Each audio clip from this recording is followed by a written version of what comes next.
Film diawali dengan adegan sebuah mobil yang melintasi jalan layang di Korea Selatan. Pemilik mobil ini adalah Park Dong-won, kita panggil saja dia Park. Park senang sekali setelah 11 tahun menabung, akhirnya bisa membeli apartemen dengan 3 kamar yang ideal untuk keluarganya.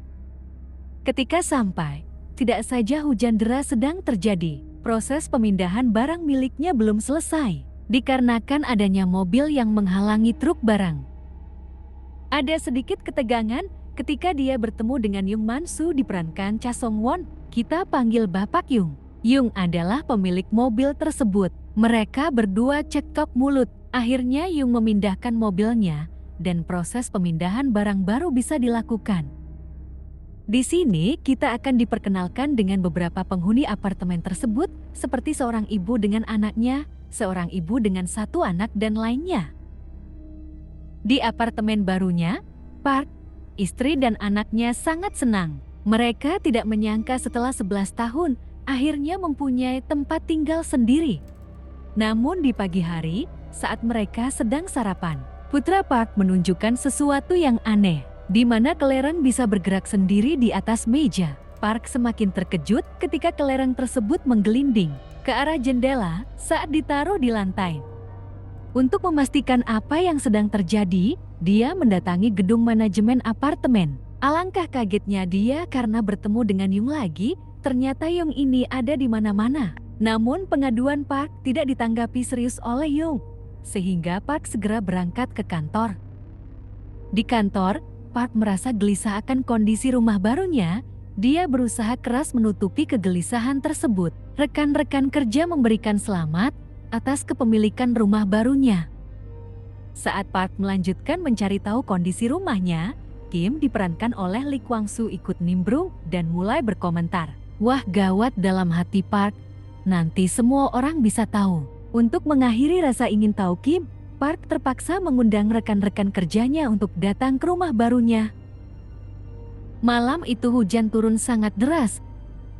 Tanpa mereka sadari, proses kehancuran bangunan sudah dimulai. Akhirnya rekan-rekan kerja Park datang berkunjung. Mereka agak terkejut dengan kondisi kerusakan yang terjadi, ditambah Yung yang menunjukkan kerusakan di mana-mana. Gawat dalam hatinya, Park buru-buru mengajak mereka semua naik ke atas. Mereka semua disambut dengan makanan dan minuman keras. Situasi mulai hangat ketika semua mulai mabuk berat. Mereka terus mengobrol dan mengoceh, sampai akhirnya ada yang pulang, dan sebagian besar rekan-rekannya terpaksa menginap di apartemen baru tersebut. Keesokan harinya, terjadilah sesuatu yang mereka tidak duga. Gedung apartemen tersebut bergetar keras, semua penghuni panik, dan yang berada di luar segera menghindar. Naasnya Kim yang sudah keluar apartemen dan naik taksi, kembali ke apartemen dan saat kejadian, dia terjebak di dalam taksi. Apartemen itu pun ambruk, amblas ratusan meter ke dalam tanah. Kim terjebak di dalam taksi. Yung, Park, Hyun-jo dan penghuni lainnya ikut amblas ke dalam tanah. Singkat cerita, Park beserta rekan-rekannya yang terjebak berhasil bersatu dan akhirnya mereka bertemu Yung. Seketika, seluruh Korsel heboh. Media memberitakan hal ini dan diturunkanlah tim penyelamat untuk mencari keberadaan mereka di bawah.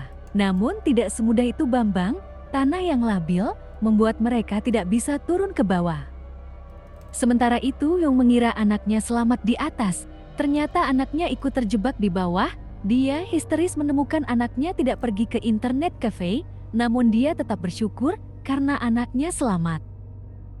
Kehadiran anak Yung ternyata sangat penting. Pengetahuan dia yang sering menonton YouTube membuat dia mampu memimpin mereka yang panik, dan anak Yung meminta mereka mengumpulkan makanan, senter dan alat-alat lain dalam situasi darurat seperti ini. Mereka harus memberitahu tim penyelamat di atas.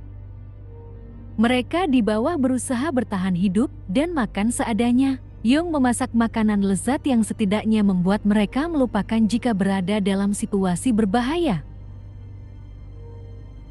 Tim penyelamat yang gagal turun di percobaan pertama, mencoba mengirimkan drone untuk melihat situasi di bawah. Namun karena lubang terlalu dalam, drone jatuh kehilangan sinyal. Mereka yang di bawah histeris menemukan drone tersebut.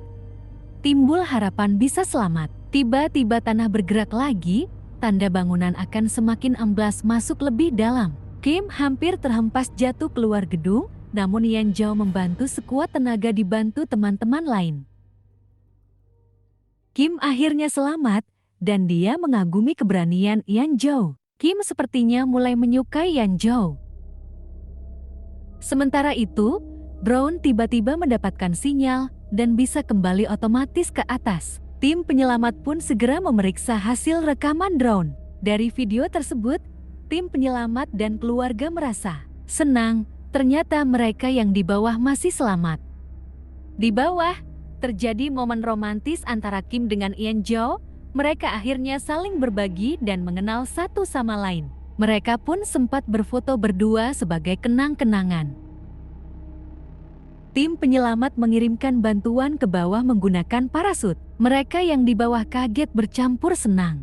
Bantuan yang dikirimkan berisi makanan, minuman, lampu, telepon satelit, dan alat pernafasan. Tidak lama kemudian, telepon satelit berbunyi dan ditemukan fakta baru jika anak Park ternyata masih berada di dalam gedung, artinya ikut terkubur di bawah. Park menjadi panik, sehingga dia bertekad mencari anaknya di bawah. Park jatuh di ruang lift, untungnya dia selamat. Dia terus mencari keberadaan anaknya. Sementara tim penyelamat di atas merubuhkan salah satu gedung apartemen dengan tujuan agar ketika masuk ke bawah, maka akan menimbulkan reaksi balik yang bisa mengangkat apartemen yang berada di bawah. Namun tindakan ini justru membahayakan mereka yang berada di bawah. Anak Park yang berada di dalam mobil melihat seorang anak laki-laki, dia pun menangis memanggil-manggil meminta bantuan. Namun anak laki-laki tersebut pergi. Anak Park pun buru-buru mengikuti anak laki tersebut. Park terus mencari anaknya di bawah, terus berteriak dan berusaha, sampai akhirnya dia mendengar tangisan. Syukurlah Park bertemu dengan anaknya. Mereka menangis berpelukan. Saat mereka berusaha mencari jalan keluar, mereka terkejut melihat seorang nenek memanggil dari atas. Ternyata tetangganya masih hidup. Park pun menghampiri nenek tersebut dan naik ke atas. Park menemukan fakta menyedihkan. Ternyata anak laki-laki tetangganya dan yang tadi dilihat oleh anak Park sudah meninggal. Tak kuat Park menahan tangis. Selain itu, anak nenek tersebut sudah meninggal. Park mengajak nenek itu naik ke atas, tapi dia menolak. Dia ingin menemani anaknya yang sudah meninggal. Park tidak mau memaksa, dia pun bergegas naik ke atas bersama anaknya. Si nenek pun menitipkan potongan rambut anak laki-laki yang sudah meninggal untuk diberikan kepada ibunya di atas. Dia berusaha sangat keras naik ke atas karena hujan terus turun. Park terus memanggil-manggil rekan-rekannya. Semua kaget dan senang, akhirnya mereka pun bertemu. Mereka semakin terdesak, hujan deras terus membanjiri gedung. Permukaan air naik dan banjir tidak bisa dihindarkan. Mereka mengumpulkan barang-barang plastik untuk dijadikan pelampung, dengan harapan bisa naik ke atas. Di saat mereka sibuk mengumpulkan barang-barang plastik, tiba-tiba muncul satu drum plastik besar yang bisa diisi semua orang. Mereka kaget dan senang, dan segera masuk ke dalamnya. Namun mereka baru sadar, butuh seseorang untuk menutup-tutup drum tersebut. Akhirnya Yung Man-su berkorban. Drum pun tertutup, air terus menggenang dan akhirnya batu-batuan apartemen yang berada di atas jatuh ke bawah. Drum menabrak dinding, namun tersangkut di kabel. Mereka berupaya melepaskan diri dari kabel tersebut. Mereka berhasil, namun drum tertusuk besi, sehingga mereka tersangkut lagi. Beruntung Yung Man-su masih hidup dan membantu mendorong drum tersebut. Sayangnya dia mulai kehabisan oksigen dan gagal menggapai tangan Kim. Untung saja, kakinya tersangkut kabel yang terikat di drum, sehingga dia ikut tertarik naik ke atas permukaan.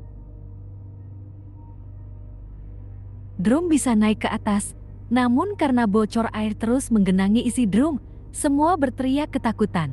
Beruntung lagi-lagi, Yung Man-su masih hidup Dia berhasil membuka tutup drum tersebut. Tim penyelamat pun tersadar akan kehadiran drum tersebut. Semua segera menyelamatkan mereka. Semua terharu, ada yang selamat, ada yang tertinggal.